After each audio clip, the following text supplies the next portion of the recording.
Hello everyone, it's Sandra here, and you're looking at Gilligan, my converted turtle-shaped children's sandbox / paddling pool, and it's now a worm bin sitting outdoors. And I'm going to give Gilligan a large feeding today.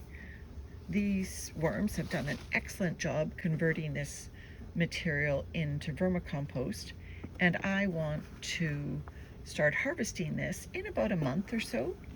So as I sort of ramp up to harvesting, I want to give a giant feeding that won't take the worms long to process, because eventually I want to get these guys out of here and restart the bin for the winter.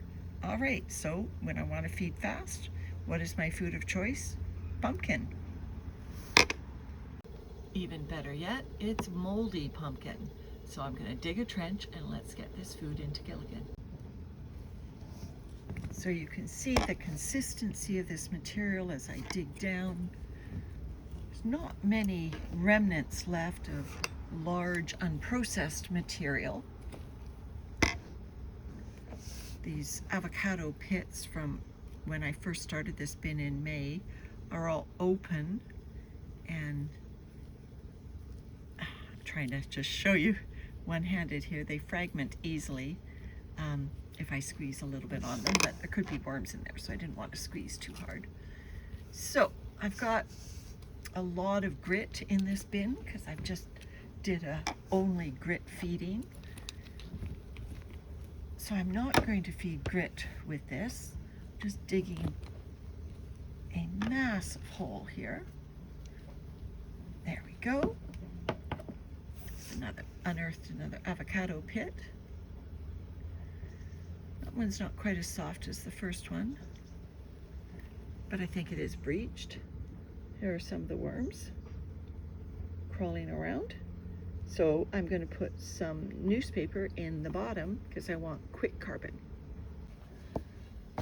So there you go with the shredded single-ply newspaper. That'll disappear quickly, especially with all this juicy pumpkin going on top.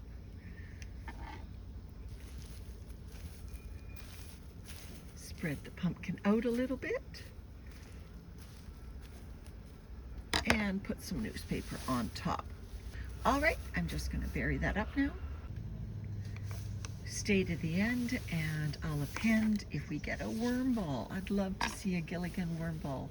Such a large system, it's hard to get all the worms in one place, but I'm hoping this pumpkin will do it and we'll see lots of Gilligan's worms around this pumpkin feeding. So I'll put that on the end. Stay for a bit. So it's been 5 days. Should we go in and see if Gilligan's worms have gotten to the pumpkin? I'm sure they have. Are they still there is the question. Worms in the paper, because the paper would be infused with those pumpkin juices. But I think I left it too late. 5 days. I can't believe it. Let me try this chunk. Definitely worms. There's definitely worms in here.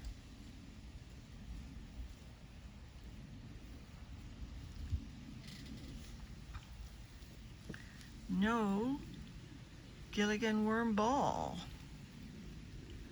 Worms.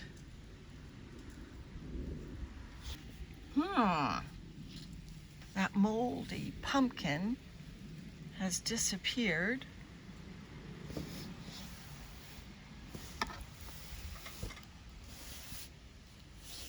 Left beautiful castings in its wake, and the paper that was on the bottom of the feeding,